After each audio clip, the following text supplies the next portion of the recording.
one of the things that Matthew brings out is that Jesus is kind of like a Moses, a new Moses, who is one of Israel's most revered prophets. A lot of the Old Testament law was said to be given to Moses on this mountain in the Old Testament. He helped deliver the nation of Israel out of slavery in Egypt in the 1440s BC or so. And so he's a key figure. But Matthew's idea is that this promised king who will eventually rescue the world and set things back on a path, a right path with God and a right path with each other, is going to be even greater than Moses. And so Matthew's starting to pull some of those things out. And in the context of doing that, there's this kind of clash that starts happening. And there's a few clashes in the second part of Matthew. There's a lot of conflict. And some of the conflict is over what people expect God's promised rescuer king to be like versus what we should expect. And a lot of what we should expect has been outlined throughout the entire Old Testament. But people just have a very different idea. You see a picture up here on the screen and you're probably thinking, what in the world is that? And so just a little bit about something that happened in my life several years ago. I worked mainly with a group of high school students at another church in the St. George area. And I took a group of students to Salt Lake. And we went on a trip. We were kind of doing this crazy race thing, but as a part of it, we went to several different locations and experienced different, attractions in Salt Lake on this. And one of the things that I heard about that I got tickets for was a place called the Living Planet Aquarium. And some of you might have traveled to the Living Planet Aquarium in Draper within the last few years, and you came upon this huge, multi-million dollar structure, state-of-the-art aquarium. I mean, it's beautiful. And at that point in time, it's what I was expecting. I was expecting SeaWorld only in Utah. And so I bought tickets for high school students, and I was excited to finally go up. And when we pulled in the parking lot, I was pretty sure I had the directions right. We pulled into what appeared to have been a vacated former grocery store parking lot that also had a building that looked very reminiscent of a former grocery store and a sign on it that said Living Planet Aquarium. And I thought, this is going to be interesting. And so we got our tickets and walked inside, and sure enough, the registration counter was where the checkout stands used to be, and where the aisles were, and on the exterior part of the store were different aquarium tanks with marine animals and educational exhibits and so on. And I was like, this was a lot different than what I had imagined. Because what I thought was big, grandiose SeaWorld of Utah, and what I got was something much more humble. And that's sort of the people's struggle with Jesus, because what they're envisioning is someone who will come on the scene like a powerful, like a Roman Caesar almost, or a political, a family that has political clout, and Jesus will come on the scene and he will be well known and revered, and he'll make a scene and he'll be from an important family, and it's not going to be humble. And what they get with Jesus is a much more ordinary person. And so Matthew's going to start to explain how maybe a little bit more ordinary person is what we should expect after all. But there's a clash that starts to happen. Expectations of others, their ideas versus what we really should expect of this future king. And Matthew's argument is Jesus fits the bill. And so we're going to step into the very end of chapter 13, the last 4 or 5 verses, turning the corner into chapter 14, where we start to look at these different expectations that come about. And again, we'll see some parallels between Jesus and Moses in the Old Testament start to surface as well. One of the things about Moses was he was considered a prophet of God, so a spokesperson on behalf of God. Very much still, a completely human person with his own flaws and failures, but the mouthpiece of God. And so Jesus, according to Matthew as well, if he is this Messiah, this promised king, should also look a lot like a prophet. And people in their minds, when they think about, these spiritual leaders, they have these grandiose visions. But what you really get when you look at spiritual leaders oftentimes is something much more humble and much more ordinary. And people's reactions to other people who are trying to represent God are often not what you would expect. You would expect Moses walks in the room and there's a hush. And everybody loves Moses and everybody agrees with Moses and nobody is opposed to Moses or offended by Moses. But if you read the story, you get anything but that.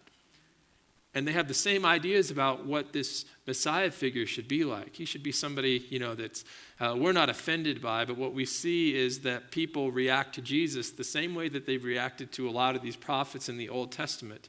Their reactions are much different. And so it gives us some insight into how human people, all of us, typically react to people who are trying to represent God. And if you're trying to represent God in your life in just the day-to-day decisions and the way that you love people and the conversations that you have, you also should probably, especially if you consider yourself an ordinary person like, many of us would, you should maybe consider that it might result in some pushback as well. In fact, I had one friend comment one time, the more he tries to love people, the more it seems like people are critical of that. And so sometimes the more you try to represent Jesus in your world, the more pushback you receive. And so maybe there'll be some things that we can relate to as we get into these verses today as well. So this is how the passage starts that we're going to begin with today, Matthew 13, verse 54. It's up on the screen if you want to follow. You're certainly welcome to use your Bibles or search it up on your phone on a digital Bible as well. But it says, Jesus went to his hometown. Jesus' hometown is Nazareth. And there's actually something that's kind of important to the story there. One of our local hometowns is called Hurricane, or if you're from around here, it's Hurricane, right? Hurricane or Hurricane, Utah. And the name suggests something, right? It suggests that if you live in Hurricane or Hurricane, you shouldn't expect calm, windless days, right? You should expect some fury every once in a while. And if you live here locally, you can probably attest to the fact that we have certain days like that. And according to legend, it was a windy day in the 1860s, and a southern Utah settlement leader named Erastus Snow had a whirlwind that blew the top off of his buggy unexpectedly. And reportedly, he said, well, that was a hurricane. We'll name this the Hurricane Hill. And the name stuck. But the name suggests something, and the name Nazareth suggests something as well. It suggests that its residents actually are hopeful for their Messiah, this promised king who's going to set the world straight and rebuild people's relationships to God again, that they should have a hope in that. The word Nazareth, that comes from a Hebrew term netzer, which means shoot. And that's an image given to this promised king in Isaiah chapter 11. And the idea is that Israel is a nation and it made a lot of bad choices, and it was like a tree that got chopped down, and then it made some more poor choices, and it was like the tree stump got burnt. But then out of this burnt tree comes a shoot that turns into something living and alive, a tree that's beautiful. And so Jesus is that imagery. And by naming a town Nazareth as a Jew, you're probably looking forward to the shoot that will rise out of Israel and provide salvation for your nation, and according to Abraham in the Old Testament, for all the peoples of the entire world, for all the different nations. So they're hopeful, hopefully, as a city, and their name should remind them that they have a hope for this promised king, which is interesting because of the way that they react to Jesus when he comes back to his hometown. It says he began to teach them in their synagogue, sort of like the church building for the Jewish community, so that they were astonished. And so Jesus, he's a hometown boy, has been out doing some ministry, stirring things up a little bit, doing some interesting teaching. He comes back and spends a little bit of time back in his hometown as an adult, around the age of 30, and teaches them. And it says they were astonished. And astonished, it's a picture word in the Greek language that Matthew was originally written in. And the idea behind it is something akin to experience that I had when I was in college. I decided to take Taekwondo for a year through some local rec center when I was in college, just for kicks, right? So, I know, that's bad, right? So, as I went to these courses, one of the things that they had us do, and a few others of my friends decided to take the same class, so that was part of my reason. It was fun because I was with friends. They had us one day doing kind of some shadow boxing. It was very, very light contact. And so the idea is that as you punch or as you kick, you might just lightly touch the other person, but it's like this. There's either no contact or it's very, very light. And for part of this, I was paired against this girl who I knew. Her name is Rachel. And she was about all of 5'1" or 5'2", weighed maybe 100 pounds. And so I'm obviously a little larger than that. And so we're doing this sparring, this very light contact. And with her, I was trying to aim for pretty much no contact, right? Kind of sparring thing. And at the last minute, as I was trying to, do a light contact kick, she came closer to me than I expected. And I kicked her in the head. I kicked her hard in the head. And I remember the look. She just looked at me like, and she was completely stunned. One, it was like, you're not supposed to be doing that because this is light contact. What are you doing? And the second one was like, I thought you were my friend, And that's the idea behind this term astonished. It's a picture word that means like the stunned look you have after you get punched in the face. Like, did this really happen? And that was the people's reaction to Jesus. They were just stunned. They were shocked. So he returns home and he's blessing his family and his neighbors. I mean, you want this, right? With stunning spiritual insights and miraculous healings. They can't fathom this is coming from the hometown Jesus that they've known. And their reaction is actually to get offended. And they're not offended because Jesus is being offensive. Jesus' heart controls everything that Jesus says and everything that Jesus does. And there's one scripture, had a friend of mine give me a book for Christmas, and the book is titled Gentle and Lowly. And it points out the scripture in Matthew 11, 28 and 29, where it says, Jesus says, "Take up my yoke and learn from me, because I'm gentle and lowly in heart." And it's the only place where Jesus specifically describes his heart in the New Testament. And the words he uses are gentle and lowly. And gentle has this idea that he's not harsh, he's not reactionary, he's not easily angered. He's the most understanding person in the universe. And the thing that's most natural to him is not to point his finger at you, but to open his arms and receive you. He's gentle. And lowly has the idea that he knows what it's like to be trampled down by life circumstances. So if you feel like life has beaten you up, Jesus can very much relate. And it also has the notion that he's accessible. Nobody in human history has ever been more approachable than Jesus. You don't have to jump through any hoops to get an audience with Jesus. He even welcomes the children into his arms. And so as Jesus is teaching, he's saying these just insightful things. But his heart is one of gentleness and one of lowliness and one of approachability. So he's not being offensive. But yet his hometown, as we're going to see, they get so offended. And maybe you'll relate with people and you're being as gentle as you know how, and somehow somebody's getting offended and you think, this just blows my mind. What's happening? How is this possible? But yet the prophets experience this. Jesus himself experiences this. A lot of people who are trying to represent Jesus well among their friends, family, neighborhoods and communities experience similar types of things. And this is what they say. It says, the town said, "How did this wisdom and these miracles come to him?" So this is a population of about 480 people, village at this point in time. So they all know Jesus and they all know his family because he lived there for over 25 years. And they can't understand where this came from. How did Jesus get all this incredible teaching and this power to do these miracles, because we didn't see this growing up. And instead of valuing Jesus as a spokesperson for God and that catching their attention that this is being empowered by God, they stumble over his unremarkable upbringing. What they say next, they say, "Isn't this the carpenter's son?" Carpenter has the notion of a builder. It's a word that in that culture oftentimes represented a stonemason. There's not a lot of trees to do carpentry work in Israel with, but there's a lot of stones to build with. And so probably what Jesus' dad was just a builder. Probably used a lot of stones as well, maybe in a nearby Roman city called Sepphoris that was pretty close to Nazareth growing up. But isn't this the builder's son? Isn't his mother called Mary, and his brothers, James, Joseph, Simon, and Judas, and his sisters, aren't they all with us? So where does he get all these things? Where did he get this from? This power, these teachings, these insights from?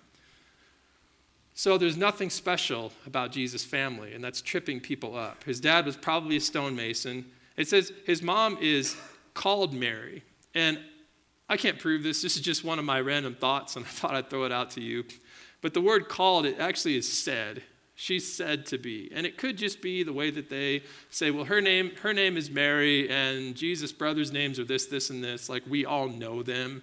These are common people. That could be all that it's meant to say. But I think it's interesting because in their mind, they're thinking Jesus, there's no way that he can be this promised Messiah king. I don't even know if he looks like a prophet to us.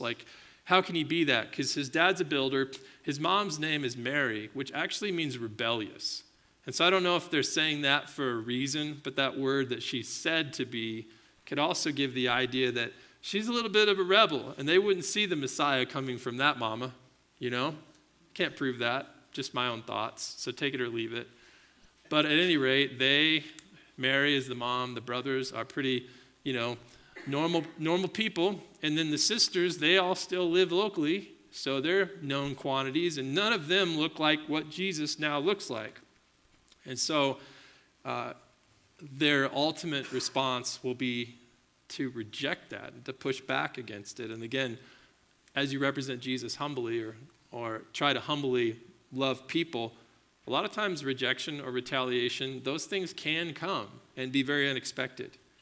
I think the residents of Nazareth, they expect a prophet or the Messiah to be from the home of a religious or a political leader. And dad's just a trade worker, right? With a wife who's maybe more compliant than Mary is, and some children who have these accomplishments. But Jesus' family is just so ordinary. But the question for us is, should we expect a prophet or this promised king who will be God with us to be from some family that's more significant? And if you look in the Old Testament, in reality, almost all of the prophets, there are a couple of exceptions, they come from fairly unknown places and fairly unknown families. Elijah was from an unknown family in a town called Tishbe. Elisha, when he was called to be a prophet, was plowing a field with oxen. So he was a farmer plowing his dad's fields. Amos was a fig tree farmer. You know, if that's preparing you for the work of a prophet, you know, that's pretty amazing, isn't it? David was a shepherd. Huldah, who's a female prophetess mentioned in the Old Testament, was the granddaughter of the keeper of the king's wardrobe. So her grandpa kept the king's clothes in order. I mean, I tell you, these are some striking families, aren't they? Jeremiah was a priest's son from a small village. Ezekiel's dad's name meant despised, so who knows what their family was like. And then most of the rest of the prophets were from insignificant or unknown families who lived in insignificant or unknown towns in Israel. So that's pretty much a tour.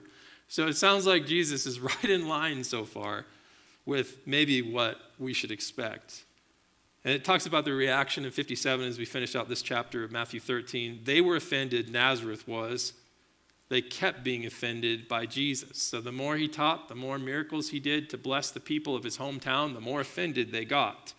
But Jesus said to them, a prophet is not without honor except in his hometown, his fatherland, and in his own household. And he didn't do many miracles there because of their unbelief. So eventually Jesus, he's still gentle and he's still lowly. So he's not confrontational or yelling at people or angered by the way that they're responding. He's gentle, but at one point in time he says, you know, I have to point out your unbelief to you essentially. And so he makes these statements. You know, it's ironic how the prophets are treated in their own hometowns. And he returns back to Capernaum, the village that he's been based out of previously before that. And he also talks a little bit more. We get part of what he says in Matthew. No prophet is accepted in his own hometown. But in Luke's account of Jesus' life, Luke gives us a little bit more. In Luke, Jesus actually shares some stories of people who have faith.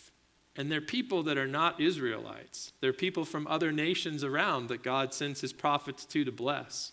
And the people are even more offended by that. How dare you say that we're the people in unbelief and that other people might have a stronger faith than we have? We're from Nazareth. We're the town that expects the shoot. Our hope is in the Messiah. How dare you criticize our unbelief? But Jesus, again, he's not being critical. But they need to know. He's pointing out something that they need in order to be brought back to God ultimately. And so we see the same kind of pattern a lot of times with these prophets throughout the Bible. The people say that they hope in God, and the prophet comes on the scene, has spiritual insights, and sometimes miraculous powers. And then people write that spokesperson of God off as insignificant. And at some point, the prophet challenges people with words that they don't want to hear, and eventually somebody tries to oppose or harm or kill the prophet. And that's kind of the story. And so if Jesus is a prophet like Moses, only greater, we probably should expect him to look a lot like and be responded to a lot like people responded to these prophets before him. So if people get offended of Jesus, not because he's offensive, but because of what he's doing and who he's representing, that may fall in line with what we should expect of him. And it may fall in line with the way that we are responded to sometimes as well. We're trying to do the most loving, gentle, lowly thing possible. But not only are people offended by these prophets, people are actually opposed. And Nazareth, at one point in time, they're so angry at Jesus that they take him out to a high cliff. And Kevin was telling me a couple of weeks ago he's been there in Nazareth. How high do you think that cliff is? Just guesstimate. 300-foot cliff that is out from Nazareth. And so they take Jesus to the edge and they're going to throw him off the cliff. That's how angry the hometown is at Jesus. And Jesus walks through the crowd and walks away. We don't know exactly what that looked like, if there's some miraculous stuff happening there, if some conviction or what, but he walks away unharmed. But there's more than just offense. There comes a point where there's opposition. And Matthew wants to point that out as well, but he's going to do so by telling us a story about John the Baptist, who's another character, John the Baptizer, a relative of Jesus, the one who introduced Jesus really to that part of the world and came before him to announce Jesus coming on the scene. It says in chapter 14, verse 1, and again, this is all aimed at kind of going against what people expect. People expect that, you would be welcoming this Messiah in with open arms and welcoming the prophets in with open arms, but oftentimes that reaction is not what you see. People are opposed. It says in verse 1 of chapter 14, at that time Herod the Tetrarch heard the report about Jesus. We'll talk about Herod in a moment because there's a couple people named Herod in these gospel stories. This is John the Baptist, he told his servants. He's been raised from the dead. That's why supernatural powers are at work in him. And so the Herods, we'll find out, are a little bit of paranoid people, paranoid rulers. And so he sees Jesus, hears the stories about his miraculous powers, and thinks, this prophet John the Baptist, who I know is dead now, and we'll get to that in a moment, he's come back to life, and God's at work in him. It says, for Herod had arrested John, chained him, and put him in prison on account of Herodias, his brother Philip's wife, since John had been telling him, it's not lawful for you to have her. And obviously there's some foreshadow, because if he thinks John has come back from the dead, we know that he has died somehow. And we'll get to that in just a moment. And so you want to have like a 3-minute soap opera with me for a second? Here's a little background on Herod and Herodias and who these people are. And it is a soap opera. So Herod, a different Herod, is the king of Judea, southern Israel, at the time when Jesus is born. He's the one who shortly after Jesus' birth, if you're familiar with those stories in Luke and Matthew's gospel, he finds out where Jesus has been born, thinks that Jesus is a threat to his throne, and sends out soldiers to try to kill all of the babies 2 years old and younger in that town. And Jesus has been able to escape before that happens with his family. So this is Herod the Great, and this is the person's father, the father of the person we're reading about in Jesus' account, or the account of Jesus later on in Matthew in this chapter, in chapter 14. So Herod means heroic, but Herod is fearful and paranoid. Both the one that's the dad that's alive in Jesus' time, when Jesus is born, and then the one that's one of the sons who is around during Jesus' ministry about 30 years later after that point. Herod acts like a title, because who wouldn't want to call themselves heroic? So he just kind of kept his dad's name. His name is Antipas, but he's called Herod or Herod Antipas in some of the different gospels. Now, back around the time of Jesus' birth, Herod, the dad, arranged Herodias', this woman who's spoken of here in this passage in Matthew 14, he arranged Herodias' marriage to his son Philip, who was next in line to the throne when Herodias was 9 years old, to cement his son Philip's power for the next generation. So Philip married his niece when she was 9 years old, okay? And at the last moment, Herod the Great, the king in the time of Jesus' birth, decided to write the next rightful heir, Philip, who had married Herodias, out of his will. Herod the Great had also killed 3 others of his sons for suspicion of trying to kill him. And so Philip thought, if dad just wrote me out of the will, I better move or I'm going to be next. And so he took his very, very, very young bride, 9 or 10 years old, and moved to Rome with her. And that's where he lived for many, many years.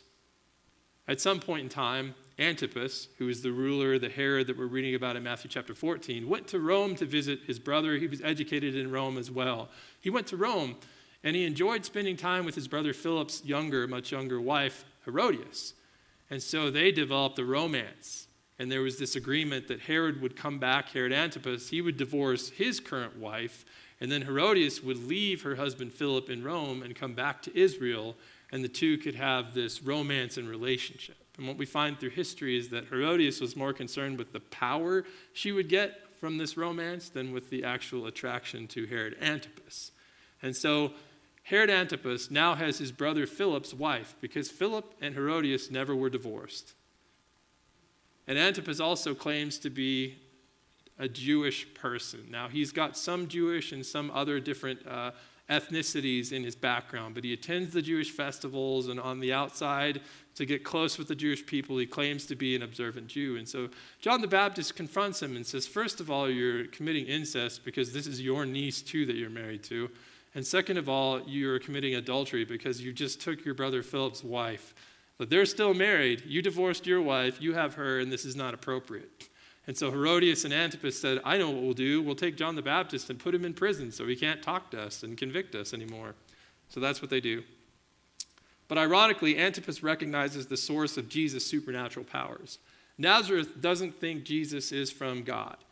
But this crazy king connects Jesus' powers and supernatural powers with something that's definitely from the divine. So ironically, he's making a connection that Jesus' own hometown is not. Also, Antipas, he imprisons, as we said, John the Baptizer to stop him from challenging this relationship. And it says in verse 5, though he wanted to kill him, he feared the crowd since they regarded John the Baptizer, John the Baptist, as a prophet. So he just has him sitting in prison, but he wants to kill him. So heroic Antipas, Herod, heroic Antipas, secretly wants to kill John, but fears everyone around him, because he's a hero, right? In verse 6, but when Herod's birthday celebration came, Herodias' daughter, so his not really wife, woman he's living with now, her daughter, who is also Philip, his brother Philip's, biological daughter, so his stepdaughter, she danced before them. He has a dinner party, and she comes out and she dances, and all the guests are pleased, and Herod is really happy. So he promises with an oath to give her whatever she asks for. So this is still soap opera, because Antipas, who's a king, and his guests are so pleased that he spontaneously vows to give his teenage stepdaughter, Salome, whatever she wants. How many of you as a parent would walk up to your teenage kid and say, hey, whatever you want, I'll do it? And that's what he did. And so it says prompted by his mother in verse 8, because as we know from history, Herodias, the mom of this girl who's dancing, she is in it for power, ultimately. And so she calls her daughter over.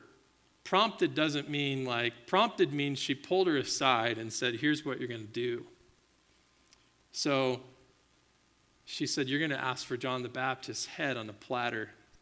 And so the teenage girl walks up and says, I want John the Baptist's head on a platter, because when her mom says do something, you do it. And it says, although the king regretted it, he was uneasy and sorrowful about it. He wanted to kill him, so he wasn't that sorrowful. I think he was sorrowful over the fact that this is going to create issues with him and the Israelites who regarded him as a prophet, okay? But maybe there's some level of sorrow or regret there. He commanded that it be granted because of his oath and his guests, and he had John beheaded in prison, which is why the king thinks Jesus is John the Baptist come back to life. And so that was given to the girl who took it to her mom. So her mom sways her to ask for John's head. And I put something in the notes. I think it's not in the bulletin, but it's on the screen. At this, I was just struck with how far humanity has strayed. I mean, this beautiful kingdom that God set out to establish in Genesis, and now God's spokespeople are being killed at the request of someone's teenage stepdaughter prompted by an evil mom, essentially. And this is how God's creation has gone wayward. And it's just such a sad moment to me to think about how far people, and all of us, have strayed, right? In different ways. It says his disciples came, removed the body, buried it, and went and reported to Jesus. And I just thought about how injustice in the world, and you see it different ways, like you can read about it on the news, but there's just so much sadness. You may read about wars or conflicts or disease and things that are wreaking havoc on other parts of the world or even right here at home at different points in time for us. And injustice, it just leads to sadness for John's disciples, for Jesus, and even for Antipas, the Herod's son Antipas in this case. And this is the world that's gone awry. But at the same time, that's why Jesus has come on the scene, or so Matthew would tell us, because he's come to take this world that's been wrecked and start to turn things right again and renew people's relationship with God and change their hearts from hearts of stone back into soft hearts of flesh again. But people would rather control each other than they would cultivate God's created world. Jesus is here to turn things upside down. So here's a couple things to ponder. We're done now. But first of all, more big picture. What did Nazareth expect its Messiah to be like? A lot more impressive than Jesus, as far as his background, his family, and all that at least. What should it have expected? And for us, does Jesus fit God's description of a prophet like Moses and this eternal king, Messiah, who's also called God with us? Does Jesus fit what we should expect? Because that's Matthew's argument. Jesus does. And that determines what we think of Jesus. Do we just think he's another person, that walked the pages of history, or is he this promised king who's actually God in the flesh? It makes a big difference. Secondly, how would I describe my heart in 3 words? If Jesus is gentle and lowly, how would I describe my heart currently? Maybe it's that, maybe it's not, maybe it's something polar opposite of that. I don't know, only you know. How did various people, thirdly, react to Jesus? How should I expect people to react to me as I try to humbly represent Jesus in my world? Because sometimes these expectations, they clash. People don't react right. Fourth, why does Herod Antipas and Herodias, why do they hate John the Baptizer so much? Why do they hate him? What motivates that? And then also, as we think about ourselves, have you ever felt like you hated someone before? I have. What motivates us to hate? What can we learn about Herod's spontaneous vow? What does it teach us about promises and decision making? 6, what are the results of trying to control, silence, or eliminate another person? These are all just thought-provoking questions that maybe you'll think on throughout the week. And then lastly, what do these moments recorded by Matthew teach me about God and myself? How do we see God in this? How do we see ourselves? Those are just different ways that you might use it. So it is what we should expect from the Messiah, that we should expect a prophet, and maybe Jesus looks a lot like a lot of the prophets, and we should consider that.